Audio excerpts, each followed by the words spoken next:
Hello and good afternoon, everyone. Welcome to a very special edition of Primetime Gaming with Mr. Boomstick and Friends. And I, of course, am your host, Mr. Boomstick XL.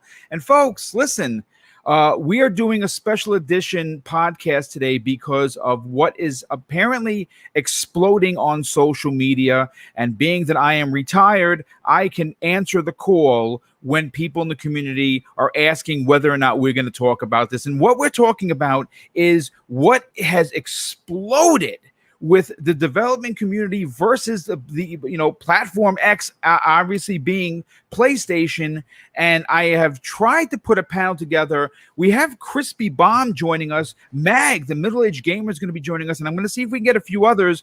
Crispy Bomb, how the heck are you? Oh, great. Yeah, well, I think we've all been talking about, how PlayStation kind of does some shady practices at this point. I think it really comes down to Xbox, doing some less shady practices and being more relevant in the gaming community at this point, and really telling us what they're doing and being, open to, criticism. And I think PlayStation at this point is kind of doing their own thing, and they've been doing it for a while, but we got social media now, and I think a lot of people are not happy about it.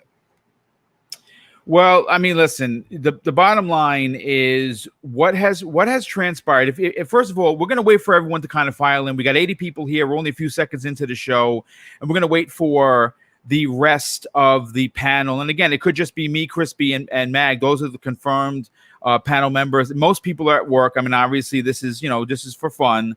But Crispy, I got to tell you, when you see things like this, it really does open the eyes on the business practices that some in the community, in the gaming business, are doing. Now, again, this is a risky move. This is I would even say balls of steel to come forward. But there comes a point listen, I'm not a developer, so I don't understand the pressures of trying to put out a game at said development house, trying to get onto Xbox, PlayStation, or Nintendo. So I am talking from just a practical perspective. I'm a content creator, yes. And I understand that there's tremendous pressures on myself to put together good shows. But at the same time, I can't really talk about what the pressures the development community is speaking upon unless they come out and say so. And in fact, that is exactly what has happened. Let's welcome in middle-aged gamer guy. First of all, brother, welcome to the program. Yes, I'm so glad to have you here. We're not going to have you next Monday. This is a special edition Primetime Gaming. And here you are to talk about what has exploded on social media regarding Sony and their very unbelievable practices when it comes to the smaller development houses. Yeah. And by the way, do I sound okay? Yeah, you sound fine. All right, good. Yeah, this was, this wasn't really an eye-opener for me at all, because I've spoken about it before. I've said it before. I'll say it again with people that I've known in the media and stuff like that. They've said that these kind of things happen. Now, not on a financial level, but they say that a lot of times what Sony does is strong arm. We can get into it when we get into the show here, but they strong arm these media sites and everything else that if you say anything negative about them, I mentioned this to you before, Boom, is that if you see anything negative about them, what ends up happening is that they will pull free swag, game codes, advertisement gear, like anything like that, and they will pull back. They've threatened that on many sites, and big ones too, by the way. And that's why you see that even if they say anything negative, you see how they spin it in a way that it sounds not so negative. And they sort of lay down the pillow kind of thing, right? So, I mean, this is not out of the realm of possibility. When we're hearing about what's going on with these developers and what's happening behind the scenes, this doesn't surprise me one single bit. And what this screams to me is arrogance. Yes. Okay. Yes. And taking advantage of being the quote unquote market leader, even though they technically aren't the market leader, it's Nintendo. But at the same time, if you look at it, between Sony and Microsoft, it's Sony is the market leader. I think that they're taking advantage of their position and then utilizing that in order to make make financial means, right? But I think it's absolutely, utterly ridiculous. And this is really going to bite them in the end, because I got to tell you, when you've got competition like Epic Games and you've got competition like Microsoft, especially making moves in the PC space and everything else and what's going on, and of course, giving more money to developers. They raised the amount of profit that a developer can take now for their games. Yes. Sony's going to get themselves into really deep trouble. And, just coming off of a nice announcement like yesterday, like they got House Marquee. Yes. Not House Mark. Yes. Okay? House Marquee. That's right. Marquee. When you go to a show on Broadway, do you say, hey, look at the sign and the lights? It's a mark. No, it's a marquee. Anyway, the point is, it's House Marquee. They just got that. They might have Blue Point Games coming. And then what happens? Something like this comes out. And the thing is, you start hearing more and more of these negative things happening. And what ends up happening is that you start to paint the picture. You know what I mean? Or build a puzzle, if you were. One piece at a time, these little pieces are starting to all fall into place. Something that if you have a little bit of foresight, which a lot of us do, right. We already saw this a long time ago, and a lot of us were getting a lot of flack for it and a lot of shit for it. And, the thing is now people are starting to see it, and now people are starting to speak out about it because they're getting brave. Okay, and they're getting brave, and they're getting upset, and they're saying, no, we got to start calling this out because we see what the competition is doing. And like I said, not just Microsoft. You're talking Microsoft, Epic Games, and I don't know what Nintendo does. They're like Willy Wonka. Like, who the hell knows what happens behind those closed doors, right? They literally could have Oompa Loompas making Mario games for all we know. We'll never find out what happens over there. But the thing is, this is what they're seeing. And when developers are seeing it, and this is their livelihood, their money, this is their homes on the line, this is their families, this is everything, okay? They're not going to stand for it too much longer, because at the same time, when you got Microsoft bulking up, okay, you got Epic Games bulking up, you've got Tencent floating around in the wings like the Emperor from Star Wars. You don't know what they're up to, right. Okay? But the thing is, when you've got all those things coming and you got all those things happening in a positive direction, these guys are going to tell Sony to go screw themselves, and they're going to go over there. Yeah. You know what's interesting, gentlemen? What's interesting is that if you recall, a couple of weeks ago, I think we might have actually have spoken about this, Mag, on Primetime Gaming. I think Crispy Bomb may have even been a part of that particular panel. Mm-hmm. The leaked documents where we heard that there were threats about, hey, if you put your game in Game Pass, you're going to lose X, Y, and Z from Sony PlayStation. Yes. Now that we have this, developer coming out, and let me give the man some credit. First of all, the gentleman that came forward today that has basically really, put a magnifying glass on what Sony is doing, how they're treating their game developers, is Ian Garner. Now, he is the co-founder of Neon Doctrine.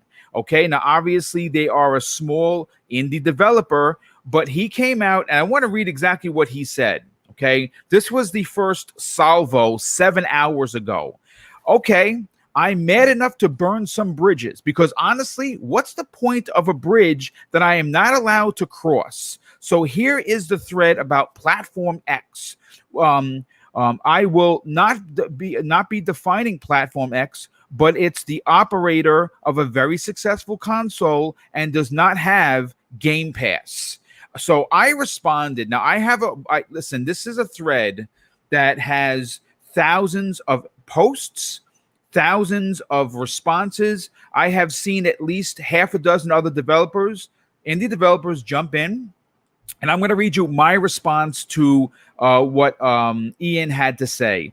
I'm really hoping that this sparks tremendous interest in the gaming media who has in the past protected Platform X and made excuses for them. Thank you for coming forward and letting the public know what is actually going on. It's refreshing to hear the truth from an actual developer. Now, listen, I don't know how long the show is going to go, 45 minutes, maybe to an hour, because obviously, I do have some more quotes I'm going to get into, but Crispy, I got to get your opinion on this. Now, this is a situation where I don't think it's going to end with just a half a dozen indie developers. I'm thinking that we could see almost a revolution, a rebellion, if you will, in the indie development community coming out talking up against PlayStation. And I'm going to be honest with you, if I'm Microsoft, if I'm Phil Spencer, I'm on the phone with head of the indie community. I believe it's what is I'll find his name, who's in charge of ID at Xbox. But I think you're gonna see Epic get involved, even though they're in bed with Sony a little bit. I think that they come out and say, hey, listen, come over here. You're getting more money. What are your thoughts on this, Crispy? Well, I mean, first off, with the Epic getting involved, I mean, Epic kind of trashed them in that lawsuit. Just a lot of people don't realize, if you read between the lines and you actually see what they did, they trashed everybody but Xbox, which is kind of crazy because, I mean, especially in the legal realm, I mean, Xbox is an easy target. I mean, I think we could all say that. I mean, at this point, it was Crispy. It was, and I'll tell you, like, I've watched like 4 or 5 Phil interviews, and he hasn't, went off in left field at any point. He says the same thing. We want gamers to enjoy games where they want to enjoy them. And I'll tell you right now, that man is one man that all of a sudden it'd be like, hey, you could have PlayStation Studios on the Xbox if we could have Game Pass, or even Xbox Studios on PlayStation. And I feel like, just because of the gamer I've been for so many years, I've never seen one person out of any, even though he gets hate all the time, play nice. And it's not like beneficial to like the revenue or anything like else, but it's beneficial to the gamer themselves. They want to play on PC, go play on PC. We're releasing our exclusives on PC. Hey, we have a PC Game Pass. You can try that, or you can buy it on Steam now, because they weren't doing that before. You know what I mean? So you got to understand that PlayStation's in a rock and a hard place, as I like to say. Yeah. And when you have been a proponent of like great, like, I'd say 1A, 2A game developers, including Housemarque, they started out as basically a 1A developer. And, I'm sure that, Sony said revenue, here you go. Like we're going to help you. But at the same time, like, I don't feel like Returnal was like this hit, but they're like, hey, you made a game that, we think you can make better. Let's purchase you. Yeah. You know what I mean? And it makes total sense. I'm not sitting here trashing it. It makes total sense because, as we've said many times, if you are a full-on multiplayer gamer that actually loves multiplayer exclusives, you're going to gravitate towards Xbox. You will.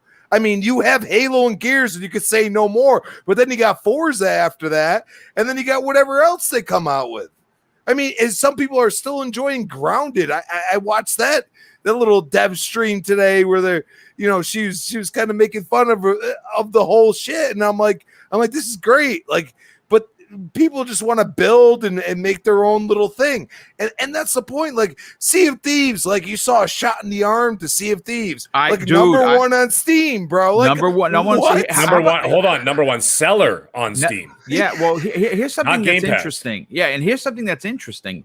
Besides the fact that it's free on Game Pass, and I say free because, like I said, I'm like many people, paid up until the end of 2022. So I don't pay anything now, right? I will pay once it runs out, or I'll, wait for like a Black Friday sale and buy a ton of them. But even someone like me who has cheered on Rare with Sea of Thieves, I've never been interested in the game because I don't like the PvP aspect. I played 3 hours the other day.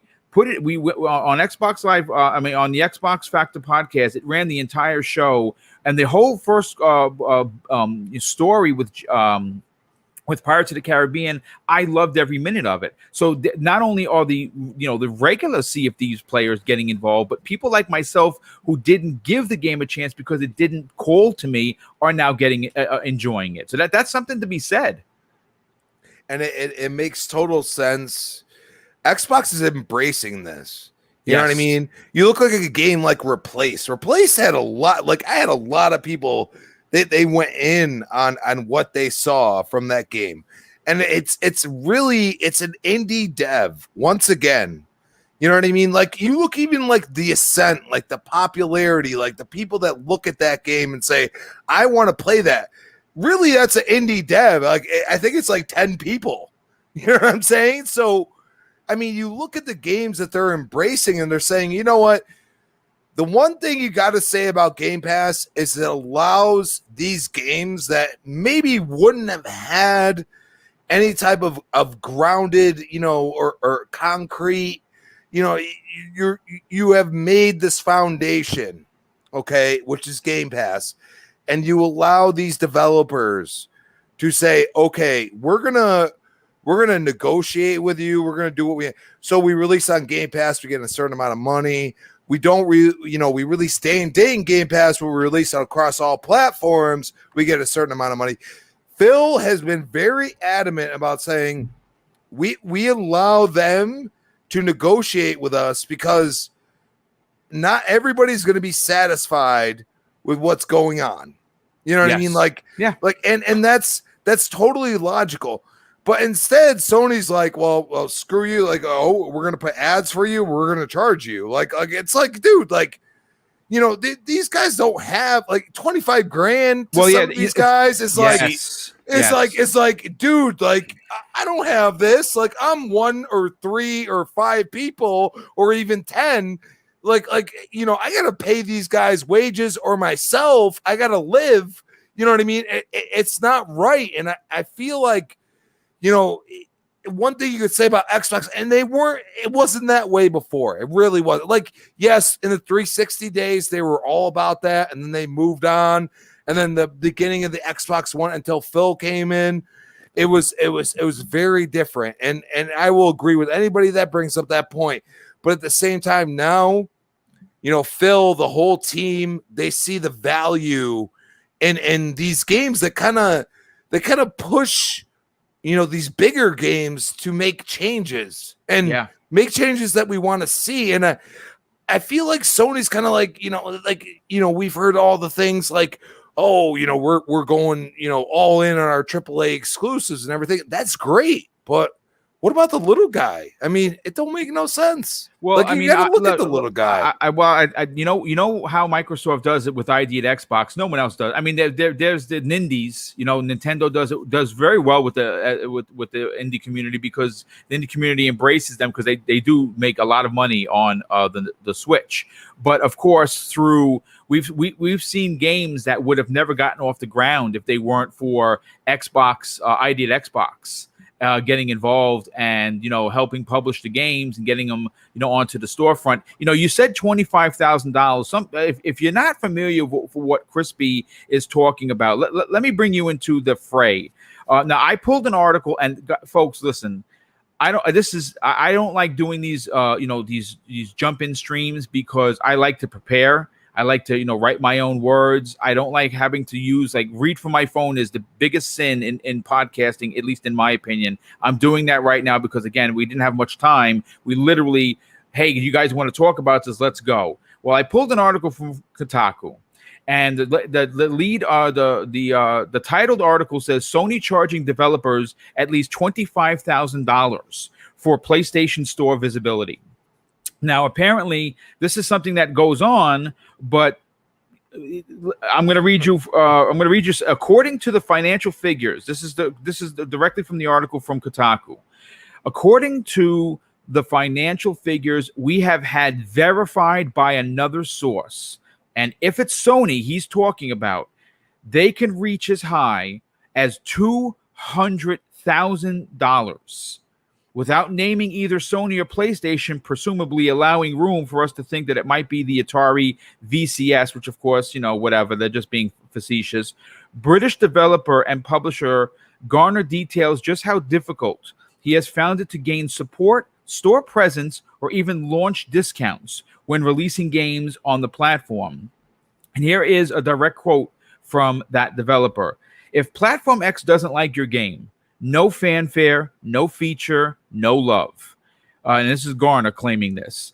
after stating that getting any attention at all requires he jump through hoops, suggesting that that developers have no ability to manage their own games. He goes on to detail how a game's presence is based on the platform holder's own evaluation of said product. And here's another quote from him. How is the evaluation done?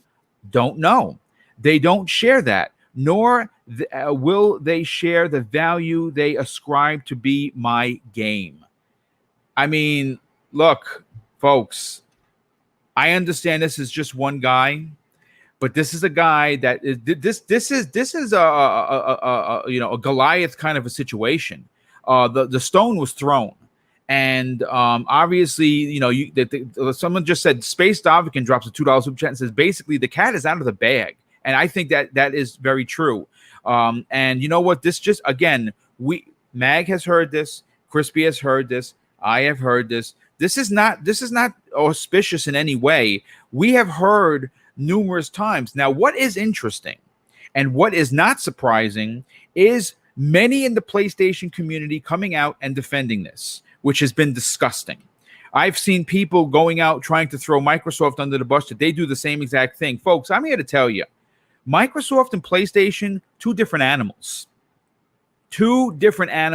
And you see how they deal with not only the big developers, but the indie developers who talk up Microsoft all the time. So let's not pretend that this is happening. Now, I'm interested to get you guys your opinion on whether or not we start to see the mass media, the IGNs, the GameSpots. These guys are the defender of the crown for Sony, and they have been for some time. Will they cross the line and talk about what's going on? Mag, what do you think about that? No, they won't. And, they will. Hold on. They will if and only if this picks up steam. Okay? Yes. It'll have to be multiple developers to the point of multiple studios where they actually start calling it out or whatever. And then they will probably bring it to light. But let me tell you something. Just like I said at the very beginning of this show, they'll be very careful as to what they say about it. And they're going to word it in a way that keeps everybody in a safe space, okay? So nobody's feelings at Sony get hurt. But let me tell you, they're going to do that because you know what's going to happen. Sony's going to pull their funding from that media site.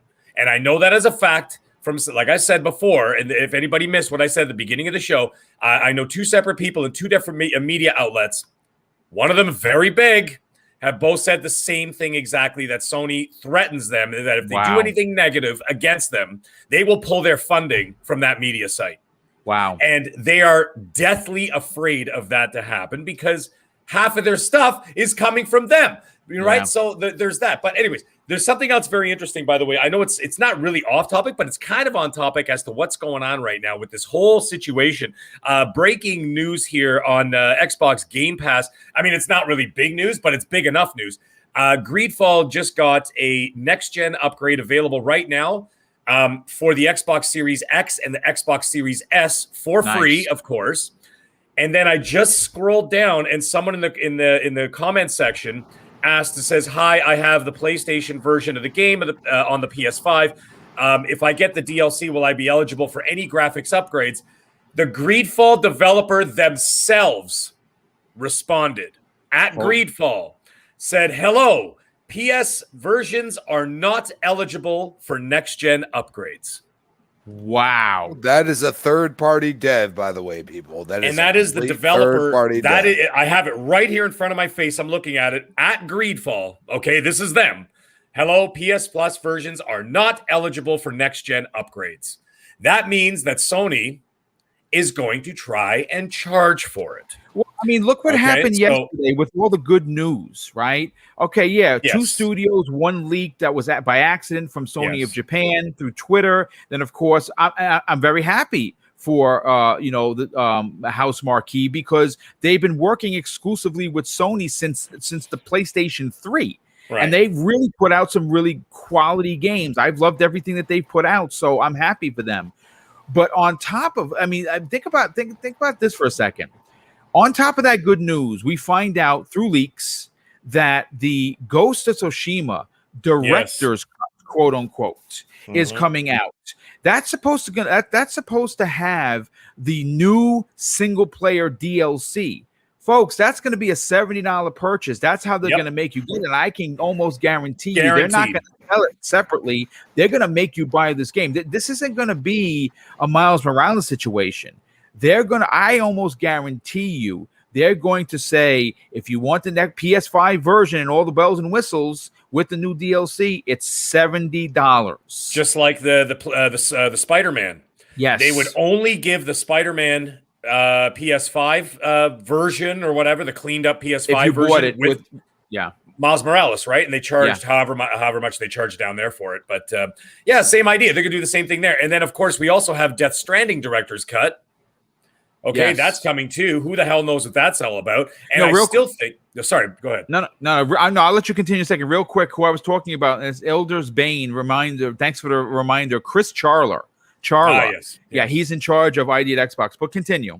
Another thing that I also find interesting is that keep your eyes peeled for this, folks.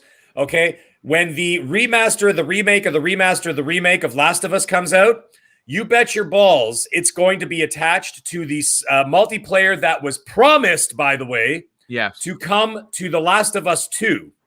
And now that's going to be behind a $70 paywall. I guarantee it. What is it called? Factions? Yes, Factions. Okay. Yes. That Factions is going to be coming packaged with the Last of Us quadruple remaster, and they're going to charge $70 for it. Mark my words. You know what's funny about what you just said, Mag? What's Xbox's biggest IP? That could be a toss-up between Halo and Gears, but yeah. It's a Halo. That's a Halo, sure. Yeah. It's Halo. I'm a Gears fan. It's still Halo. What do they do? What do they kind of reiterate multiple times in the showcase? The multiplayer is going to be free to play. Yes. Think about that for a second. A $1 trillion company says we are going to make a multiplayer that is free to play. There's something there that maybe because they're a $1 trillion company, they can tap into. But at the same time, it's still exclusive to Xbox and PC. A lot of people don't realize, you can't play it on your PlayStation. Maybe through some like backdoor shit. I mean, we've seen it on Xbox. Like you can play some PlayStation exclusives through PC onto the Series X. So we've seen that, but PlayStation don't want to play ball, and they're doubling down on the fact that they don't want to play ball. And when you have people like this come out that are indie devs, which, I mean, if an indie dev comes out and says Xbox is doing the same thing, I'm going to listen because, I'm not a developer. I know that. Okay. So I don't know. I'm not going to sit there and be like, oh, Xbox is the greatest thing in the world. Well, if they're doing the same thing, I completely get you coming out and saying that. Now, are you just a fanboy and you love PlayStation more? That's a different story. And that's what we feel like these media outlets do at this point. But at the same time, now you're saying, okay, me, I'm a meat cutter. I like my job. Okay. It's not the greatest job in the world, but I make money. I support my house. I do everything else. To choose that over being honest, I might have a problem. You know what I'm saying? So I look at some of these people that may not, they may want to say something, but they may not say something. Right. And if they don't say anything, then nothing ever happened. And this is one developer, and we understand that, but he was pretty literal, as I like to say, in what he was saying. And I'm like, man, this kind of hurts me as a gamer, because at the end of the day, I want new experiences. And I almost feel like PlayStation's like, no, your experience has to be what we want. And, it used to feel like that with Xbox, especially, in 2013, stuff like that. Like I didn't buy in until, 2015. I had still my 360 and I was playing that and I was happy with it. You know what I mean? So I got it in the one generation much later because I felt the same way. And I feel like PlayStation's at that point where they don't know what they want to do. and they spew out bullshit. Like you just purchase out, just shut up. And then all of a sudden, like somebody, out of nowhere goes and says this. It's like, this hasn't happened with like usually Xbox will just go and shoot them own selves in the foot, not a developer that is trying to use your platform to get their game out there. No, instead it was just Xbox being like, bam, bam, input. You know what I mean? That's what we're used to. You know what's interesting? You say that what you were saying about the indie scene. You remember at the beginning of the PlayStation 4 before Sony had their big first party outings. Oh, they levied the indie community heavily. Yeah. Yes, and they relied heavily on the indie community. They were guys, everybody come here. This is where the indie developers come to, whatever. The minute Uncharted 4 came out, they went, and goodbye with you. Be gone. Remove them from my chambers. And basically let them out to dry, hung them out to dry at that point. And then the thing is, what ended up happening? And then ID at Xbox ended up essentially taking over or whatever. But the thing is, these are short-sighted moves. Like, for example, like the developer himself was talking about how he can't control discounts on his games or the certain pricing and so on and so forth. You know why that is? Because if Sony says, no, we're charging $50 for this or whatever, okay, I'm just pulling out a number. That means that their 30% cut is that much bigger. Right? So they're not going to allow a developer to come in there and say, I feel this game should be $19.99. Well, Sony's going to look at that and go, 30% of $19.99 is not the same as 30% of $49.99. So they're governing those prices, right, too, which is unfair. And it also pigeonholes them in terms of sales, because a lot of people won't pull the trigger on a game they don't know about. Right? And that's where you get, a situation where, you talk about one, you got to talk about the other. You look at something like Game Pass, they're paying you to put your games in there. Yeah. Not the opposite. It's funny, yesterday Phil did a great interview on Unlocked where Ryan McCaffrey specifically asked him, could you explain the business of he goes, I know you can't get into this, the numbers aspect of it. Though he did throw a dig, Phil Spencer, talking about how much in abundance they have in subs. He didn't specifically say a number. He goes, we have a lot of subs. But first of all, let's welcome in Mr. Badbit, the voice of the PS Trophy Room, the best PlayStation podcast. I would even dare say, Mr. Joe, that you and your best friend Kyle rival what they do over at Kinda Funny. How about that? What? No, better. It's not even close. First off, if I'm coming in pitchy, my apologies. RTX voice is on. The AC is on. First, I got to make a few corrections. Okay. Greedfall, you can upgrade for the PS5 edition for free, but if you have the PlayStation Plus version, which I had a feeling they'd do this because they did this with Final Fantasy VII Remake. Oh, you don't get the upgrade. Yeah, so if you bought it, you can upgrade. Yeah. That's how they. I thought I could do it. I thought I was like, you know what? Maybe I'll weasel my way in here.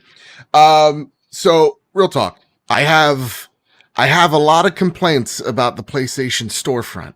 I think the number one thing that there's two issues that I think are being overlooked. That when I see people on Twitter talk about this or whatnot. It's not how much they charge you for advertising. That's standard. You're going to see that similar on Xbox. It's been that way for forever. Maybe that definitely needs to change. I think the rates in which indies are charged definitely need to change. But the problem is when you're a closed ecosystem like PlayStation, Xbox, Nintendo, you don't have to because there's no other storefront there to challenge you. The thing that I have the most problem with, which we touched on just a second ago, is the fact that these developers have no say as to when their game goes on sale. That is dumb and stupid. Like, you need an invite in order to get a discount on the store. That's ridiculous. It's your game. You should have the ability to say, hey, this is when I think a good time to discount our game will be. I understand why PlayStation does it. I do, because it's a little publicity thing that they do. It's like every time they have a sale, they put it out on the blog and they're like, look at over 100 games are here. I get that. But for visibility of your game, like, for example, I'm playing River City Girls on Xbox Series X. I love it, dude. I played like the first 2 levels and like this game is so stupid, so ridiculous. I love this game.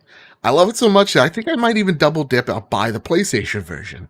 Thinking like I'll spend like 15-20 bucks on this. No, full price, 30. And now I gotta wish list it just to hope for the day that drops. They send you the message that it's on sale. Yeah, exactly.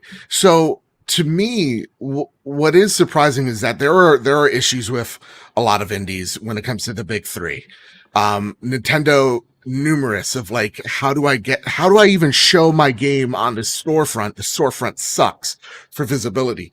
Each one of them have their own problems, but I feel like the issue here, and it's maybe why Shu has stepped in, is the biggest problem seems like the lack of communication between how do I get my content on this store? How do I get the tweet out? How do I get the blog post? Those supervisors that are supposed to help you. They even said it could take months. Yeah, you know what? And that's the true issue here. Let me read directly from what Ian Gardner, obviously we talked about him before. He is co-founder of the Neon Doctrine. They're obviously in the studio. This is what he had to say regarding what you need to do before launch. And he wrote it like this in order. So before you launch, you need to 1, develop the game for Platform X. 2, get through their incredibly difficult lot check spread over 3 generations of back-end software. 3, submit a Platform X specific trailer. 4, write a Platform X blog, which then you have to, number 5, submit multiple forms for social media. But this is what he goes on to say. Oh, for 3 and 4, you need to go through an account manager. Yes. When asked how to get an account manager, this is what we were told. I'm not sure. They are assigned by resources. And as we know, there is no way to know what resource level you have been assigned. Yep. Seems like we're chasing our tails here there, Joe. Yeah. And it sucks if you're, because like if you're, I don't know, name a big indie. If you're like the Super Meat Boy devs, you're probably getting front in the line. Yeah, oh, no doubt about it. Yeah, sure. Yeah, if you are, so like I understand, like first off, I do understand just a marketing standpoint. They're like, they have to like your game or has to meet their requirements. I definitely understand that part. Because if I'm putting your game on front page, it needs to be representative of what I would like to see. Like, I don't want to see some, something that could be risky for our brand on there. Of course. If you catch the hint. So that's fair. Yeah. Yeah, I get that. The account management thing and the lack of resources, it just seems like, Mac, you were saying it a second ago, they just became, when it came to indies, complacent. Because what happened was when the Switch came out, I think that's the point where PlayStation kind of just threw their hands up and surrendered in a way, because Nintendo is the home of the indies. Like, you even see it in one of the guy that cut the pie chart out here. It's like, it almost represents around 50%, the Switch alone, of like indie revenue. And that's a huge cut of the market there. So Nintendo really is now home of the indies. And I feel like PlayStation kind of gave up because they were doing so great on the AAA front that they were making bank, right? This is, they just projected, what is it, a few months ago, best year for PlayStation revenue wise. Yes. So they kind of gave up that turf because they didn't need the turf. They rather allocate all sources on these blockbusters, and they kind of pushed indies aside, and that's a damn shame. And so what we're short-sighted too, it's absolutely Naughty Dog was not the Naughty Dog we know now 25 years ago. Okay, they were making PC games that were trash. Eventually they made the Crash Bandicoot and whatever else, and then they started to slowly move up from there. But everybody's got to start somewhere.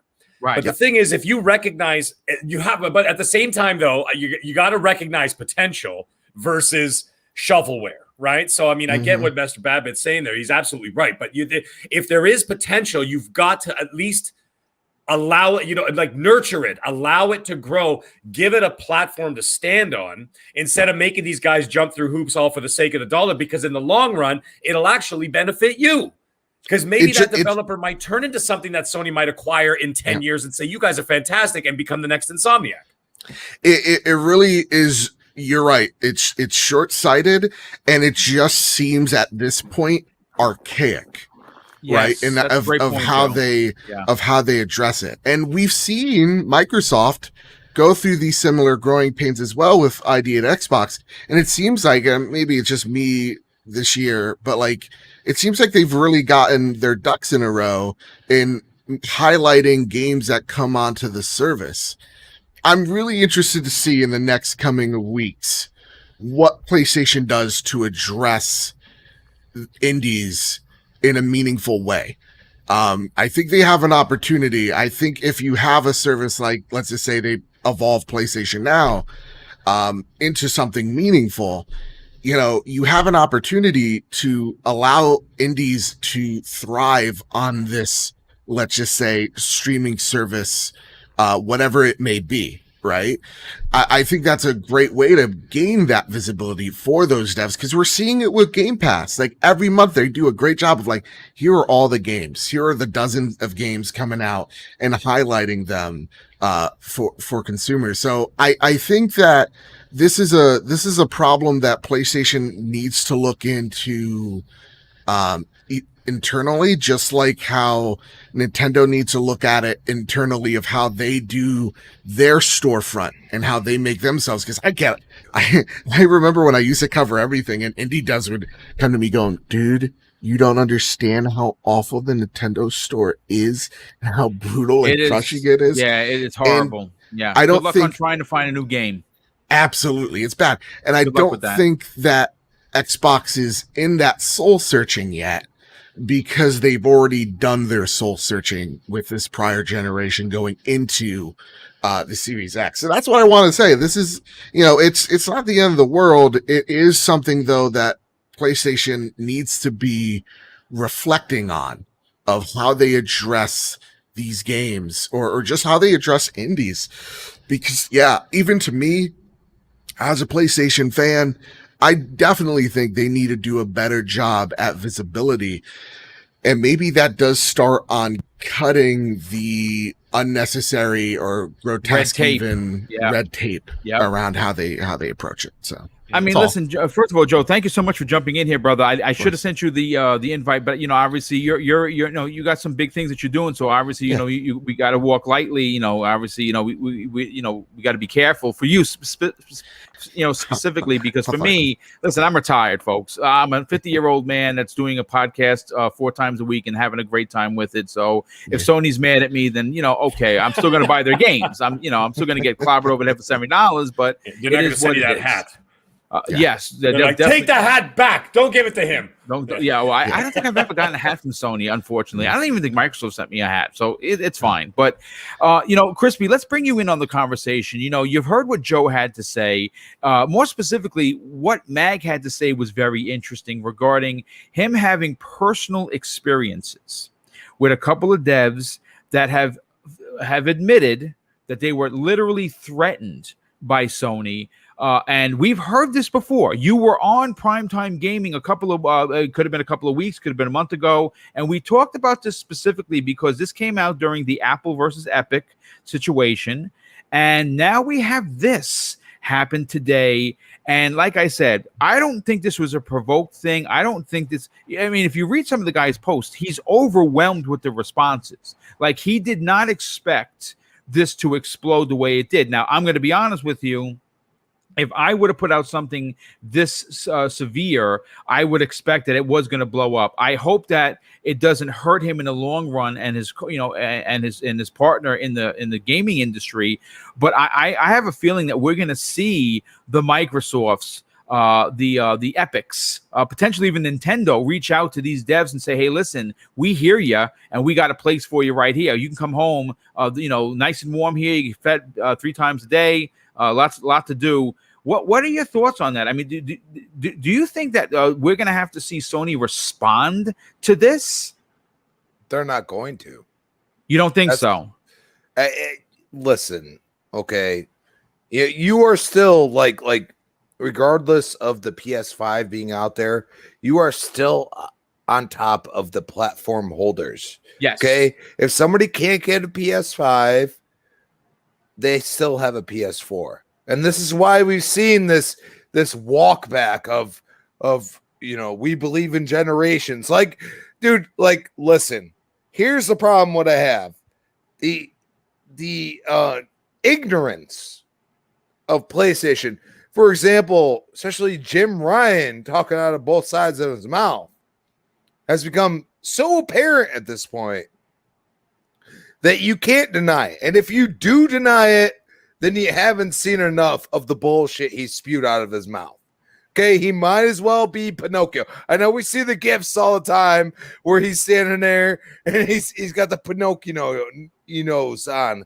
And I'm just looking at it and I'm like, well, is this not the truth? I mean, besides, the VR aspect of what Phil said like 4 years ago, other than that, Phil has done everything that he said he's going to do. And I feel like, at this point, I have to look at these CEOs. One's on there all the time, the other's not. The other one does, like, you never see a video interview, you never see nothing like that. All you see is what words are said through a Kotaku or something like that. GQ, Through GQ is his favorite magazine to talk to. Yeah. GQ, Forbes, something like that. Yeah. And it's like, dude, you can't even, like, Phil was on CSNBC, okay, talking about the acquisition to Bethesda. A lot of people don't even realize that. I have watched so much. Phil is willing to put himself out there. And yes, he does have PR people, just like every other CEO would. But at least he's like, yeah, let's do it. Let's figure it out. You know what? I might answer wrong at some point, but you know what? We're going to figure it out. If anyone has a direct line to Phil, let's get him on the Xbox Factor podcast in a future episode. I think that we have crossed the fresh line. If I could say that, so like the one thing I liked about Housemarque's announcement yesterday was it didn't come from Jim Ryan; it came from Herman Holst. Yes, I think that's great. That's a great point. Great point. That's where PlayStation needs to speak from. Someone that the reason why, like, for example, like Jim Ryan's been on CNBC because he's a businessman. He's going to go on there and he's going to talk numbers to them, right? But you don't see him on like a podcast beyond, or more importantly, a trophy room to talk the nitty gritty, because genuinely, like, he's a CEO and his job's to crunch numbers. Where you can see Phil drop on an Unlocked, and this is just me assumptions, by the way, because he can talk the talk, walk the walk. Because I don't care if he games, I care if he knows how the business runs, both monetarily and development wise. Remember. Right. Phil comes from a development background, so he's able to speak with some assurance on every single interview that you have with one of these people. You're met with a PR rep that literally pauses it if things don't go their way. Each and every one of them have that. But Phil has a gravitas towards him that he's able to speak on multiple subjects because he's well-rounded in that regard. Yeah. So yeah, like, when it comes to Jim Ryan or like any CEO, I don't trust them. Like, I don't like Jeff Bezos is going to space. You know what I mean? Like, he doesn't, he's never. Bezos sold Amazon, bro. He's done. He's done. They say he is. They say, but like, seriously, no, like, he's gonna be Bill Gates. That's what he's gonna do. But like, of evil. But like, I don't trust him. I just don't. Like, these CEOs don't speak for me. I can only speak for myself. I am more worried that what you stated, Crispy, Phil Spencer comes out and talks. The thing that I think a lot of us PlayStation folks are missing is a day where people come out and talk, not in a blog post or a GQ article, but they come out and they, whether it's in front of a camera, I don't even care if you're reading a teleprompter, Jim, like, just come out, speak to me. And the thing that I don't like You lost the that with redirection. Sean Layden. You lost that sure with did. Sean I love Layden. Sean Layden. He was such a good dude, man. He was the guy. Really, he went Yeah. out there and he promoted PlayStation. He made me want a PlayStation, and then I didn't, because then all of a sudden he disappeared off the face of the earth. And it's like, why do you silence the people that are really feel like, somebody that you can relate to? You know what I mean? Like, I mean, Phil all the time, he's like, I hate talking about myself. I mean, in multiple interviews this week, I hate talking about myself. Like, it's about the team. It's about what we're doing. I mean, he even brought up, like his favorite time, or his most influential time, I should say, was 2013 when Xbox One was launched and people hated it. And he said that's what made the team we have today. Yes. It's because of the bullshit we went through. He didn't say bullshit. I'm not quoting him on it. But I can see It'd it. be dope if he did. That would be hilarious. I'm taking the tire off. In his face, because he brought up the TV, and he's like, this is not what the gamers want.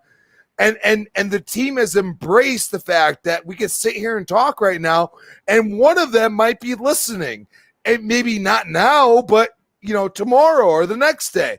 And what I say is that the way he's approached it is incredible. And we used to have that with PlayStation, and it wasn't with social media aspect. Like when I was a PlayStation fan, that wasn't a part of it. But at the same time, they did have great interviews. They were cheeky. I mean, everybody remembers when they went, "Oh, Sega and Nintendo," and the freaking they're sitting out there like, "Yeah, what you gonna do about it?" Like a lot of people don't realize that. Like they were cheeky, but they also were in pulse. And now it feels like they're constantly like going back of their. It's not making me want a PS5. That's what I'm trying to say. It's not making me be like, oh my god, I need to drop everything and get a PS5. I always wanted an Xbox Series X, and that's where I go and say exclusives do matter, because I still love my Gears.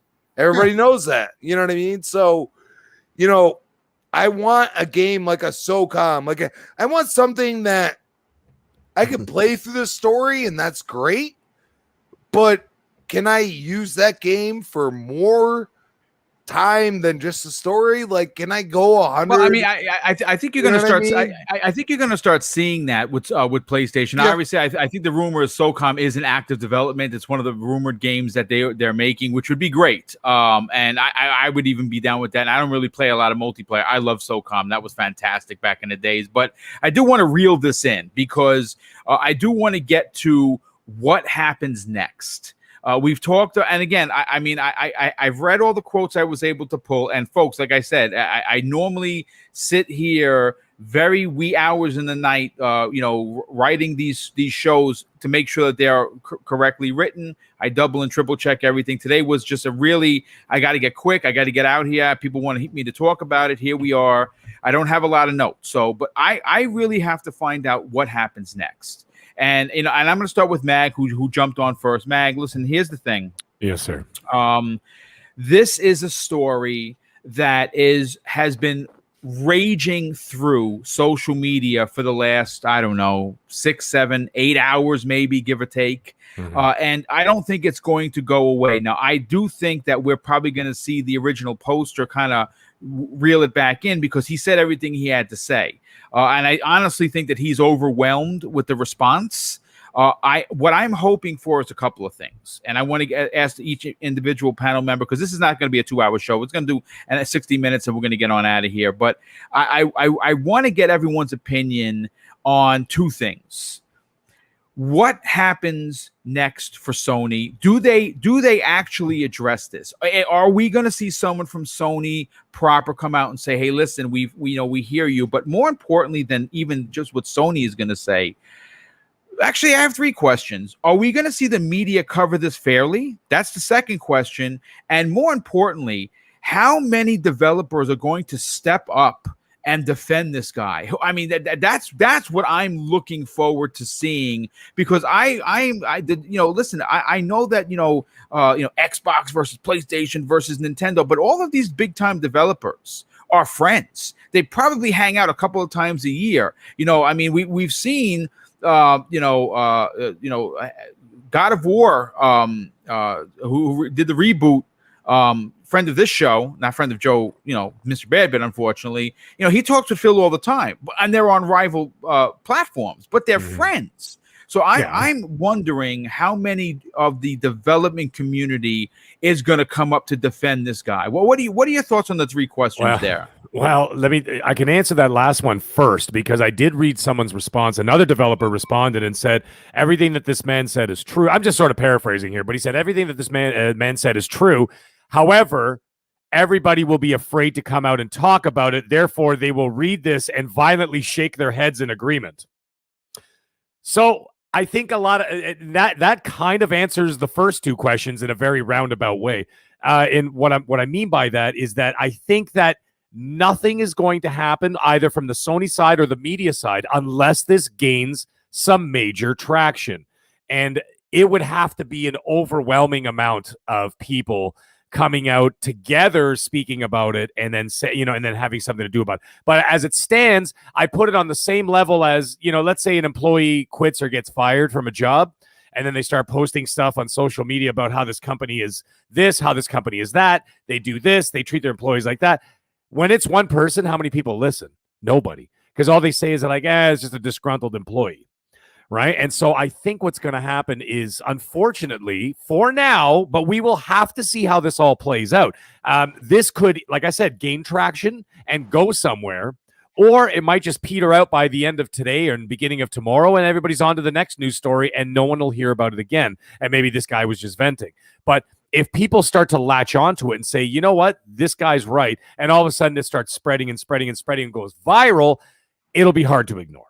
And what's going to happen is I could see the media jumping. Let's just say, for argument's sake, that did happen. Okay. Let's say it gained traction. A lot of people started talking about it. The media is going to pick up on it first, because then the media reporting on something like that, even if it's outskirt media, not even like your IGNs or your whatever, your GameSpots or whatever, if you start hearing about it, whatever, on the fringes, and it starts making its way onto Twitter, onto other things, and the YouTube and whatever else, yes, then eventually it's going to get to Sony's ears, and then Sony would have to respond. So that's a lot of steps before I think Sony even opens their boosh about it.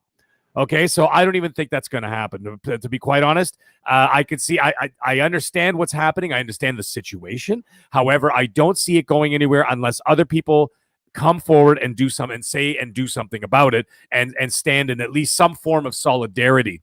As for everybody else, I think what I was just saying about that guy, what he said on Twitter was 100% right. He said people are afraid, people are 100% in agreement. They will not speak about it out of fear of their situation, because they're not going to risk their, house and home for this other guy, right? So there are a lot of people out there who be like, "Yeah, I agree with you," and they're like, "Oh wait, you want me to go against them? They're about to pay my bills. No, sorry, my family's got to be fed." So and they said, like the guy said, they will shake their heads violently in agreement, but not say a word about it. So unfortunately, unless people actually went for a full all-out developer revolution, I don't see it going anywhere. That's I don't know. That's what I see. But actually, gentlemen, I do have to roll. My kids are alone upstairs. Yeah, go for it, man. I got to get out of here. Thank you for jumping on, dude. We appreciate it. It was a slice, gentlemen. Mr. Badbit, crispy. It was great. Mr. Boomstick, thanks for inviting me, gentlemen. Love you, brother. And yes, and Mr. Babbitt, I'll catch you on your next show. Yeah, guys, have a great. I listen to your show. I do listen to your show. It's I the just best don't get involved in the show comments on YouTube. I would dare say that it's a lot of fun. Man. It's done with heart, love. Absolutely adore the show. Friends Everybody talking tune about into something the that they trophy love. room. Yeah. So, anyways, guys, I got to get going. So, anyways, everybody, chat. You guys are great. We'll see you guys all in 2 weeks. I'll see you guys all in 2 weeks. So yes, definitely. Right, thank you so much. Real quick, I just want to address somebody in the chat here for a second. DZA Digital. Listen, dude. I don't know if you're a fan. If you are, I appreciate it, brother. But he says this at Double Barrel Gaming. Boom, you're a video gamer. This type of fake news should be beneath you, dude. I don't know how you can consider this. I mean, listen, look, all I'm going to say is this: don't be a zealot. If if it smells like shit, it's shit. Pardon my French. Okay, I am not making this up. This is coming from multiple developers. You've heard Mag, who was just on the show, who had to take who had to leave. That he has heard from friends in the development community.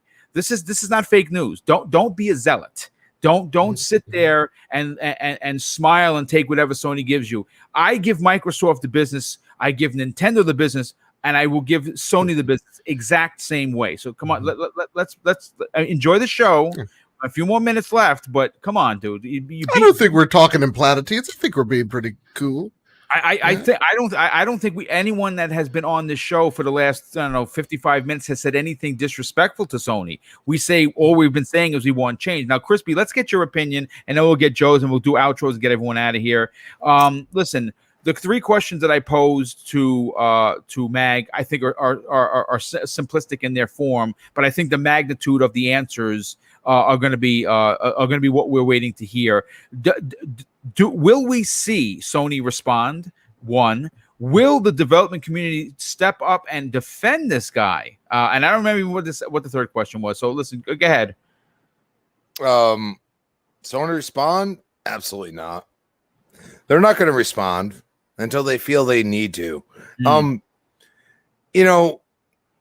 Being a 360 owner and having Don Matrick come out and look at the community and say, well, if you don't want DRM, here you go. We still have the 360 out there. I say what? Okay, so I'll just stay on my 360 then. This is the convolutedness that I feel that PlayStation's in right now. Like, it's like, dude, you just purchased Housemarque. Like, that should be all that should be said about it. Yeah. And they made the announcement, but there's really nothing else. It's just like Insomniac congratulating, which, by the way, I go and say, look at all this organic growth as I retweeted it after Insomniac congratulated Housemarque, because you have your one of your leads like Jim Ryan being like, well, we want organic growth. Well, that's not technically organic growth. Like, I don't know, like, once these, IGNs and stuff get their head out of their ass and start realizing that, they're not beneficial. And that's where I go and say, like, I look at my own job and I say, do I want to keep my job? Yes. If you go and call out Sony for their shit, you might not have your job because you don't know how many millions or thousands or whatever are going into the revenue that, increases in IGN or something like that. But I mean, for Kotaku to kind of go out there, I was like, that's interesting. You know what I mean? It could gain traction. It could be something that is worthy of talking about, and which maybe we're the first to talk about it. That's the fucking funny thing. Yeah. Excuse my language, but it's pretty funny that, we're sitting here right now talking about it and nobody else really is, except for that developer that seems to be really hurt by, how he feels about the situation, which, I mean, maybe his job is not in jeopardy. Maybe he's one of those people that's like, I'm going to call it like I see it. And that's the way I feel about when I podcast or anything else. I'm going to call it like I see it. And all I say is Sony really needs to, envelop the fact that, gamers actually care. And it might not be for me, as I like to say, but it might be for somebody else. It might be for my girlfriend. My girlfriend plays on her phone half the time, but I can always get her to play Immortal Kombat 11 with me, and she loves that game. And she's played Neon Abyss. She's played, A Plague's Tale. She's played all these games that I haven't played, and I value her opinion. You know what I'm saying? And at the end of the day, that's, I think, what we all need to do is value each other's opinion. And at this point, if you're going to throw indie indie game developers to the curb and be like, oh, you got to deal with it. This is what it is. That's what I saw from this. I'm sorry. I saw you got to deal with it. Well, why is the $1 trillion company not acting like that? That's the problem I have. I'm sorry. Look, You're not $1 trillion. You should be really into what these new indie developers are doing. And instead you're like, no, we got our AAA. And yeah, you just got Housemarque, and probably Blue Point is right around the corner, even though they're already a part of it. They just didn't need to announce that. That's all. And it makes sense. I don't hate it. Joe and I have been talking about that for almost a year. Why haven't they picked these guys up already? They basically only make PlayStation games. But that's where I have the problem. Like some people defend it to the team, be like, oh, it's better than freaking Bethesda. Like, dude, Bethesda's been in back for years. It makes total sense. You could sit here and tell me not, but I mean, Morrowind was an exclusive to the 360. Come on, man. Like, yeah, just understand that, like, it's organic in its own way, and that's why I go and say, stop the hate.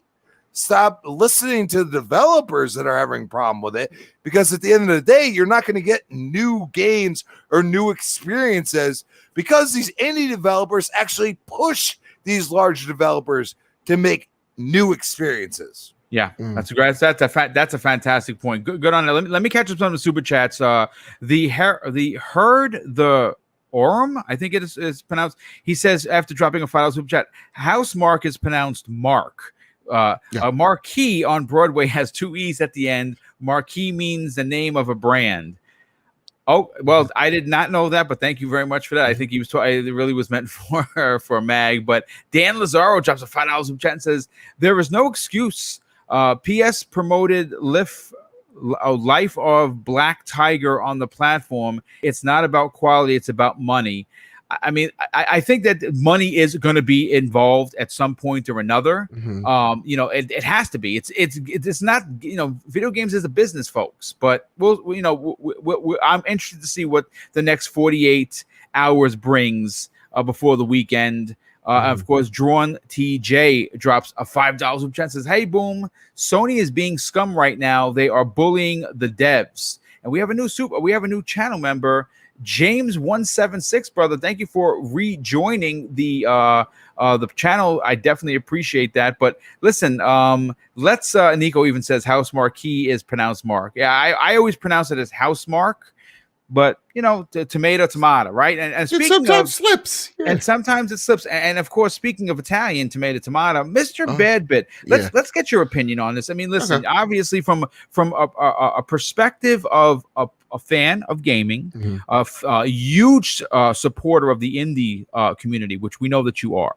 and as well as a well-spoken representative of PlayStation Nation, what happens? What needs to happen after today's quote-unquote shenanigans? Probably nothing. So, grand scheme of things, I know this sounds like a total D-bag thing to say, but like just thinking as the business side, you're going to try and affect it if you say something about it. So you're probably not going to say it. It's not the biggest deal in the world. There's one developer saying one thing on the internet. So if I'm PlayStation, I'm literally looking at this. If I'm smart, taking this as a reflective moment. Okay. If things have already changed or are changing or in the transitional phase, you don't really necessarily need to do anything. Okay. So and I know that's like an answer some people probably in this chat don't want to hear, right? Because we just heard someone go like, they're bullying devs. Yeah, I get it. It's something you don't want to hear, but it's probably the truth. So when I take a look at what Sony ought to do, if I say anything, it amplifies. So what do I need to do? I need to take a analyst of sorts. We need to have a reflective moment where it's pretty much like surveys, what they do. They're internal surveys that they throw out to their partners saying, hey, how do you like our relationship? Do you like it? Do you not? What are some things we need to improve on? These are things that we saw like a few months ago when Xbox did their self-reflective review of The Last of Us Part 2. Yep. Companies do this all the time. So that's probably the steps that they need to take. Reflective moment, have people speak honestly, anonymously about what's going on, and then take it from there, and then address a SWOT analysis of like, what do you need to do at this point? So are they going to come out publicly? No. What they should be doing is talking to themselves privately, saying, okay, this is a bad look. It could get worse. So let's try to fix things, and let's see how we can fix things. Or they could be a complete Valve about it and not do anything because they don't need to, because they're the platform holder. And you could be upset as you want, but again, they're the platform holder, and it is asinine for sure. I will say one thing though, with Crispy Bomb, with your one comment, I do disagree with when it comes to Housemarque and Blue Point, because people are like, that's not organic growth. That's you just bought studios, Jim. Gosh dang it! You said you wouldn't. You made promises. To me, that is organic growth. What they've done with Housemarque, what they've done with Blue Point, and hopefully what we see with them, with if Firewalk Studios is a success, Haven, and all that, is the reason why Housemarque is such a big deal for us. It's not a Bethesda level purchase. I just want to cut you off real quick. You Yeah. literally nitpicked what I said because you said it is I'm sorry. organic growth, because Bethesda, like I just said, has made games for PC and Xbox long before they made for PlayStation. So Sure. I'm just saying that, like, the organic, yes, it's a much larger company, but they have been in bed with Xbox for years upon years. Like, the 20 years is like null and void because they've been making games for them on Windows platform for PC for years before that. So, you know, I hate that argument, you know, in general. That's what I like the Bethesda purchase, because to me, like when we first heard about it, it made sense, kind of like how Insomniac made sense. They made games on other platforms, but you know what's crazy? What else? You know what else makes sense? And I think they're going to get the trio. And I talked about this. We're going to talk more about this specifically on Friday's Breakfast with Boom. It's going to be dedicated to half Xbox, half Sony, because there's big stories, and the acquisitions from Sony is going to be a part of the conversation because it is a big deal. It's a big deal for a lot of reasons. Housemarque has been almost exclusively making games since the PlayStation 3, since their first game, and they do well with Sony. There's a relationship there.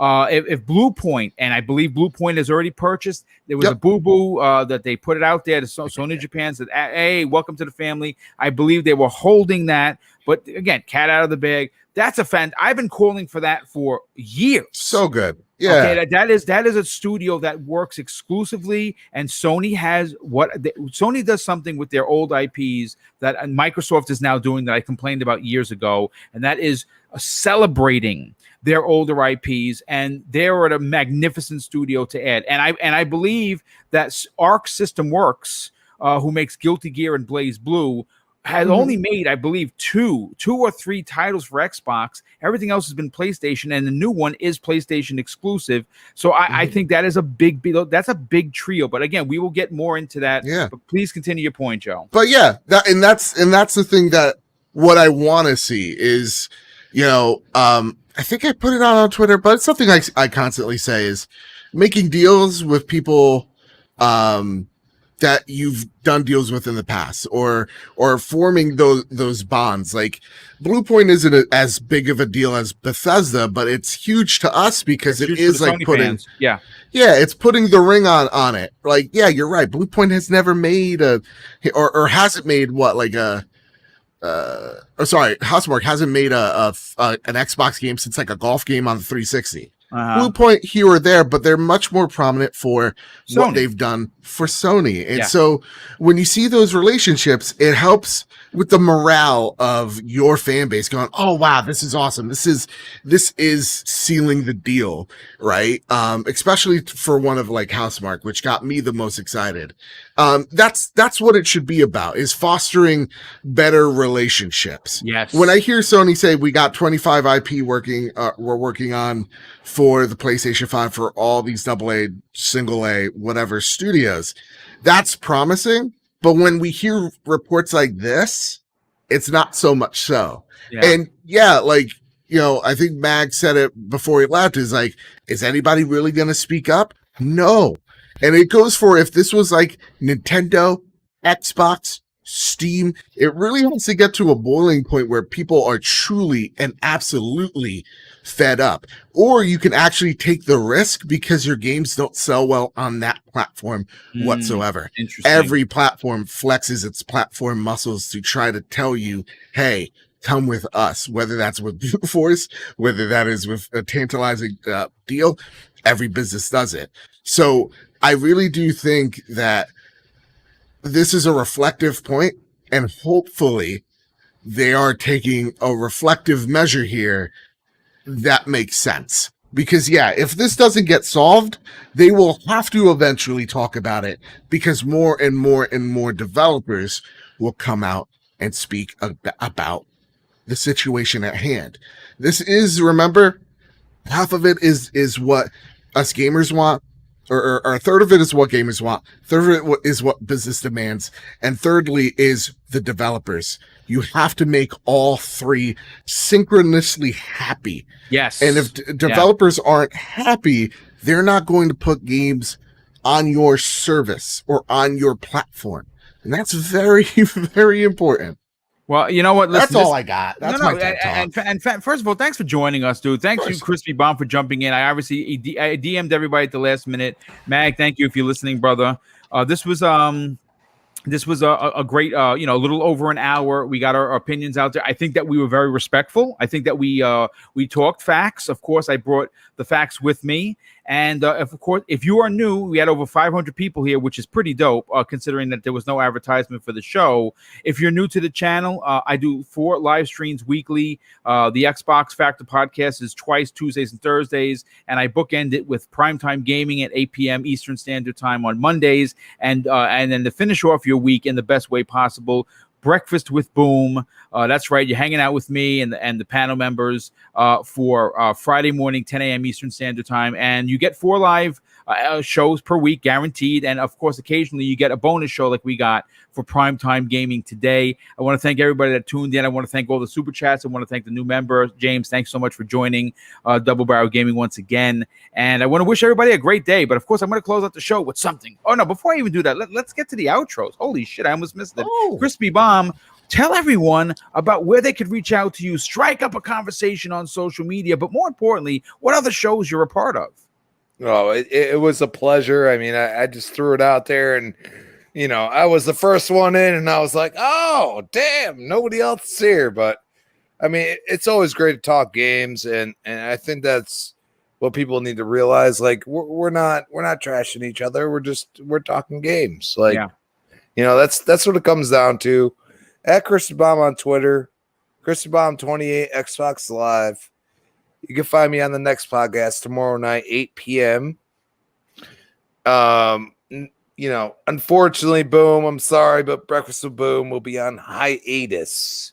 Yes. I will be working Friday, this coming Friday. The following Friday, I will be on vacation. I'm going to go actually camping in upstate New York. Upstate New York, there will be no bathrooms. There will be no showers. What? I will be going real camping. And we are having a tent, and we are doing the darn, as we like to call it. Wow. Well, good on you. You gonna use leaves?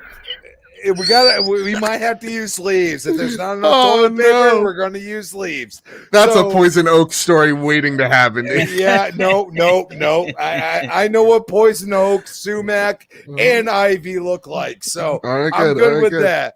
All right, but it's going to be fun. It's going to be, I will be on BWB 3 weeks from now, basically. Yes.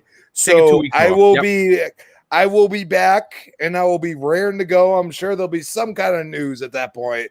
So it'll be fun. And then, of course, Retro Renegades Tuesday night, 7 p.m. And yes, hit me up on Xbox Live. I will play a game, but nobody's really hit me up lately. So, I don't have, it doesn't have to be Gears, people. I mean, come on. I've been playing Halo 5 a lot. There you go. I've been doing the cardinal sin, playing 3 games on 3 consoles. Not good. And actually, I've been playing some Scarlet Nexus, absolutely incredible on the X. I've been playing Ratchet and Clank, which I'm 3/4 done through, and I've been playing Mario Golf.